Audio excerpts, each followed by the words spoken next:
Hi అండి, అందరికీ నమస్తే. Welcome back to Bhavitha cooking channel. ఈరోజు వీడియోలో వచ్చేసి మిగిలిపోయిన ఇడ్లీ పిండితో దోశను ఎలా తయారు చేసుకోవాలో చూపించబోతున్నానండి. ఎప్పుడైనా మనం ఇంట్లో ఇడ్లీని తయారు చేసుకునేటప్పుడు కొద్దిగా ఇడ్లీ పిండి అనేది మిగిలిపోయి ఉంటుందండి. అది మనం పడేయలేము. అలా అని మార్నింగ్ టిఫిన్స్లో చేసుకోవాలనుకుంటే మనకి ఇంట్లో నలుగురు ఉంటే అంత పిండి సరిపోదండి ఇడ్లీ తయారు చేసుకోవడం కోసము.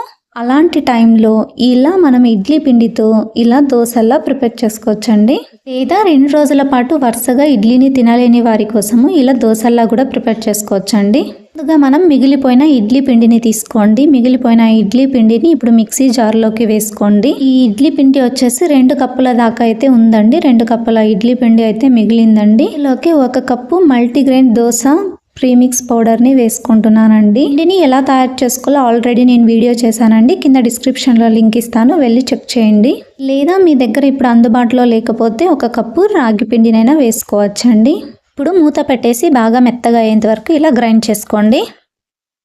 ఇందులోకి నేను నీళ్ళు అనేవి వేసుకోకుండా గ్రైండ్ చేసుకున్నానండి. మీరు కాస్తంత నీళ్లు వేసుకొని అయినా గ్రైండ్ చేసుకోవచ్చండి. కన్సిస్టెన్సీని అడ్జస్ట్ చేసుకొని నీళ్ళను వేసుకొని బాగా మెత్తగా అయ్యేంత వరకు ఇలా గ్రైండ్ చేసుకొని ఒక మిక్సింగ్ బౌల్లోకి ట్రాన్స్ఫర్ చేసుకోండి.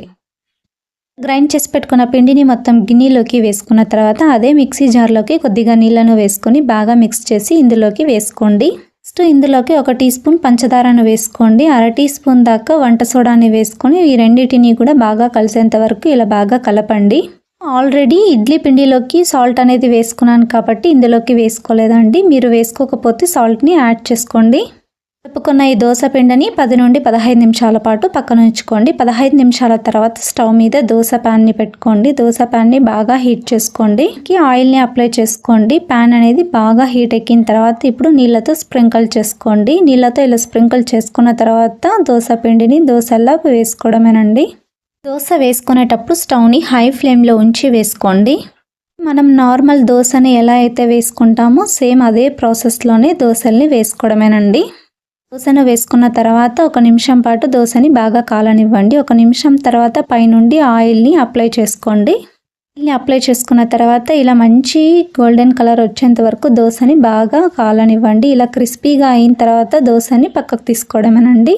ప్రాసెస్లోనే మీకు ఎన్నైతే కావాలో అన్ని దోశల్ని కూడా సేమ్ ప్రాసెస్లో వేసుకొని పక్కన ఒక ప్లేట్ తీసుకొని సర్వ్ చేసుకోండి. అంతే, ఎంతో రుచికరమైన ఇడ్లీ పిండితో దోశ రెడీ అండి.